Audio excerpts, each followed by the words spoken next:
On the 553rd day of the war in Ukraine, the fighting was concentrated in these areas.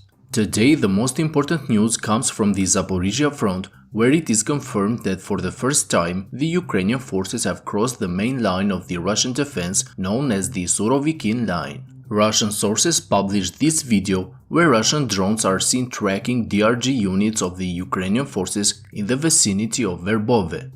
A few hours later, the video was geolocated and it was proved that the Ukrainian forces were operating at least 1.5 kilometers deep inside of the main line of the Russian defense.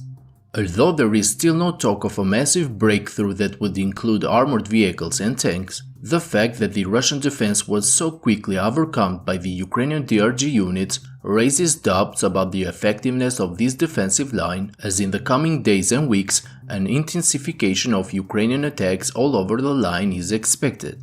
Ukrainian forces consolidated their positions along the line in the areas east of Novoprokopivka. Here, the Ukrainian forces advanced more than 1 kilometer towards the south, reaching the Russian defensive line in this direction. Soldiers of the 46th Airmobile Brigade operating in this area confirmed that they successfully managed to bypass Novoprokopivka from the east and that they are now in front of the Russian defensive line. Even the videos published by Russian drone units confirmed the presence of Ukrainian soldiers in this area. An advance in this direction is very necessary for the continuation of the Ukrainian offensive, since the area lies on a higher ground compared to the current Ukrainian positions in the north, and it is necessary for the Ukrainian forces to ensure full control of this area and then launch a double attack on Novoprokopivka from the north and east. Ukrainian media is recently reporting that Ukrainian forces are advancing on a wider area than previously expected west of Verbove. According to them, Ukrainian forces have already established control over a wide area in the western outskirts of the town.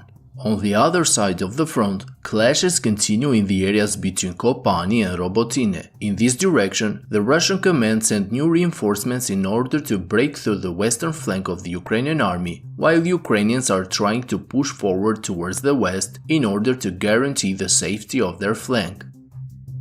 On Bakhmut front, the Ukrainian army has increased its efforts to completely control the areas in the southern part of the front. Ukrainian sources said that the Ukrainian army continued to advance steadily in several directions. As I reported on my previous videos, Ukrainian forces are now in control of the largest part of Klishchiivka, and according to reports of the Ukrainian media, most of the Russian forces have now fallen back behind the railway and are only organizing small counterattacks trying to stop the Ukrainian advance.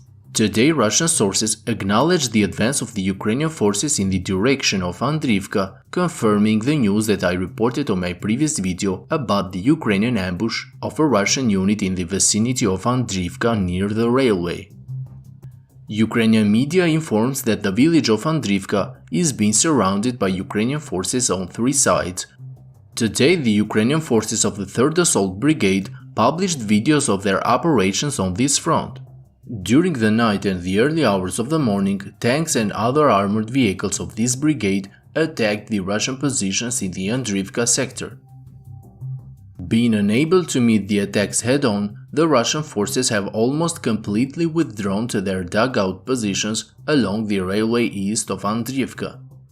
Last night, Ukrainian forces launched massive drone attacks deep inside the Russian territory. Ukrainian drones targeted the Russian regions of Bryansk, Tula, Pskov and Oryol. On this map, the red icons show the explosions that were reported right after the attacks, while the black icons represent other Ukrainian drone attacks that were carried out during the past week. The biggest damage was caused to the Pskov airport, where Ukrainian media reported that 6 Ilyushin 76 military transport planes were damaged, with 2 of them being completely destroyed. Friends, if you like my daily updates, I kindly ask you to hit the like and subscribe buttons, as this will greatly help the channel to reach a wider audience. That's all for today's update.